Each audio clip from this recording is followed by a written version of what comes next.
Bienvenue à vous, chers créateurs inspirés. Me voici de retour et aujourd'hui, je voudrais qu'on partage ensemble la réflexion et une introspection sur qu'est-ce que cela veut dire la santé mentale pour nous.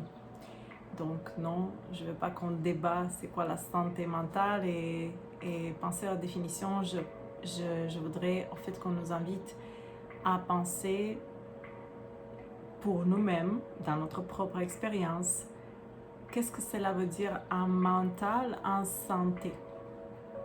Avoir un espace mental en santé.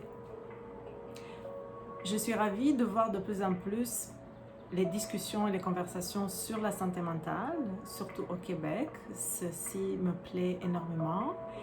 Cependant, nous avons parfois la tendance de rester dans la surface ou de parler ou promouvoir des choses qu'on sait déjà, soit une marche dans la nature, soit comment gérer ses émotions.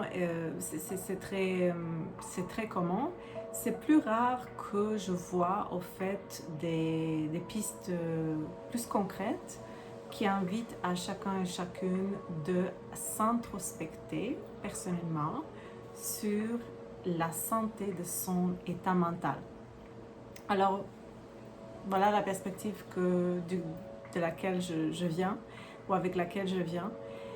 Et voilà où je nous invite à commencer.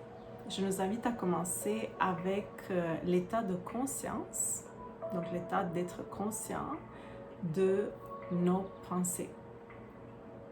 Combien de fois par journée pensez-vous que vous êtes pleinement conscient de monologue ou dialogue qui se passe dans votre tête? Je ne parle pas de combien de temps vous entendez, vous monologuer, vous dialoguer au fait avec votre propre mental. Je parle de combien de fois vous arrêtez et vous réalisez que ceci est juste un dialogue. L'état de conscience peut aussi être nommé comme l'état d'être l'observateur de nos pensées. Est-ce que vous avez déjà pratiqué cela? Est-ce que vous avez déjà pris un moment de silence, un moment de calme et que vous avez observé vos pensées? Et pendant que vous observez vos pensées, est-ce que vous avez posé la question qui entend ces pensées-là? Qui ou quoi entend celui ou celle qui parle à l'intérieur de moi? Si vous n'avez déjà pas essayé cela, je vous invite à le faire maintenant. Si vous l'avez déjà essayé, c'est une pratique régulière qui est justement une promotrice de la santé mentale. Alors, posons-nous la question. Qui observe, qui écoute les pensées?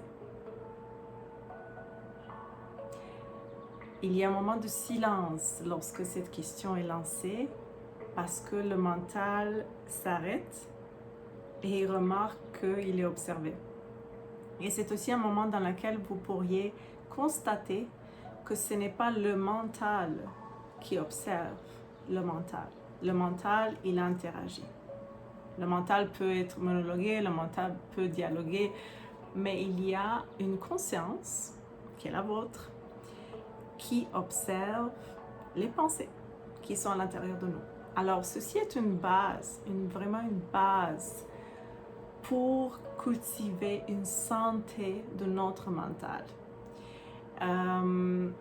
Je trouve que c'est tellement important de partir de cette base parce que si on ne prend pas le temps de se connecter avec la source de la gestion de notre mental et de notre énergie, on risque de juste aller dans les solutions plus superficielles ou juste de parler des effets et non pas des causes. Ou on peut parler des causes et des effets, mais on ne peut pas parler de le centre de contrôle, le centre de la gestion. c'est ce que j'appelle le gestionnaire de mon mental. Donc le gestionnaire de mon mental, ce n'est pas mon mental, c'est ma conscience. C'est la conscience qui est d'une intelligence infinie qui, à l'intérieur de moi, gère mon mental. Ou du moins, elle est mandatée pour gérer mon mental. Et puis l'inspirer. Et puis le motiver ou l'orienter vers tout ce qui est constructif, positif, aimant. C'est une conscience aussi qui est reliée au cœur de mon être, qui est reliée à mon âme, qui est reliée à la conscience unifiée, universelle. Donc, c'est celle qui peut avoir un regard tellement macro et qui saura comment l'énergie est bien gérée ou elle n'est pas bien gérée. Parce que je vous dis, si ce n'est pas nous qui gérons le mental, c'est le mental qui nous gère ou qui nous mène. Il nous mène et by default ou par défaut, il nous mène souvent vers le négatif. Il nous mène souvent vers la peur ou le contrôle ou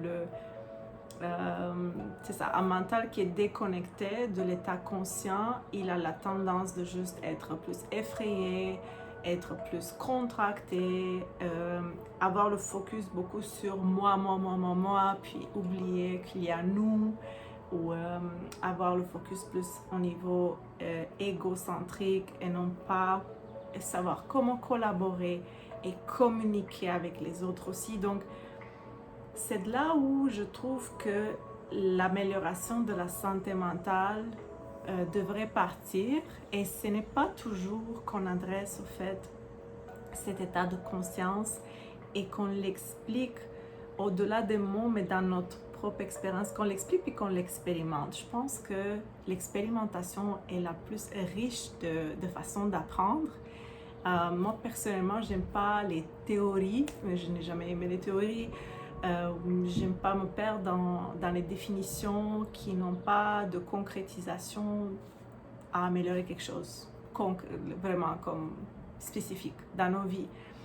Alors, je vous inviterai à regarder déjà cet centre de gestion, ce centre de gestion, donc où se trouve la conscience. Combien de fois dans une journée vous vous connectez avec cette conscience? À quel point vous l'écoutez? À quel point vous lui laissez l'espace pour justement vous inspirer, vous motiver, puis mener le bateau créatif dans la journée pour vous. Et en même temps, pour revenir un peu sur la respiration, la présence, on va souvent revenir sur cette base parce qu'on ne peut pas s'en passer. Combien de fois est-ce que vous prenez le temps de vous arrêter à ressentir votre être, à ressentir l'énergie dans votre corps?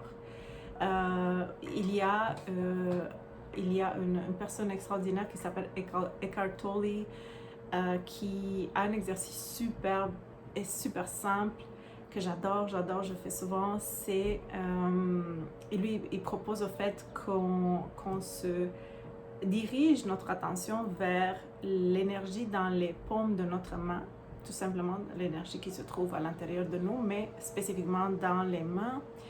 Et donc, ceci invite à sortir le focus et l'énergie de l'espace mental et descendre et ressentir l'énergie vitale qui se trouve dans les mains.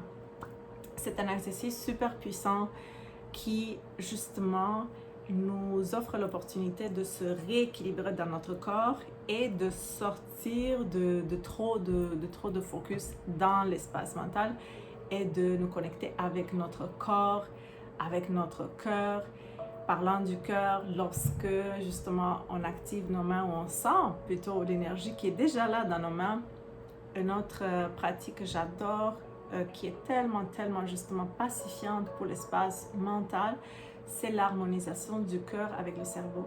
Donc, tout en ramenant les mains sur le cœur, le contact entre la paume de la main et le cœur est un contact très puissant. C'est deux centres énergétiques qui se rencontrent. Et justement, en posant la paume de la main sur le cœur, tout doucement respirer et ressentir autant l'air que la chaleur, normalement il y a une chaleur rapidement qui se dégage lorsqu'il y a contact et lorsqu'il y a l'attention qui dirige l'énergie dans ce centre très sous-estimé pour la créativité, pour l'intelligence émotionnelle, mais aussi l'intelligence créative et aussi l'intelligence relationnelle et communicationnelle. Très, très sous-estimé, mais on va faire en sorte que sur cet espace, sur cette chaîne, dans cet espace, on va en parler longuement de cela. Alors la santé mentale ou un mental en santé, qu'est-ce que cela veut dire pour vous? Je vous laisserai avec cela. Comment votre mental, il réfléchira lorsqu'il est en santé?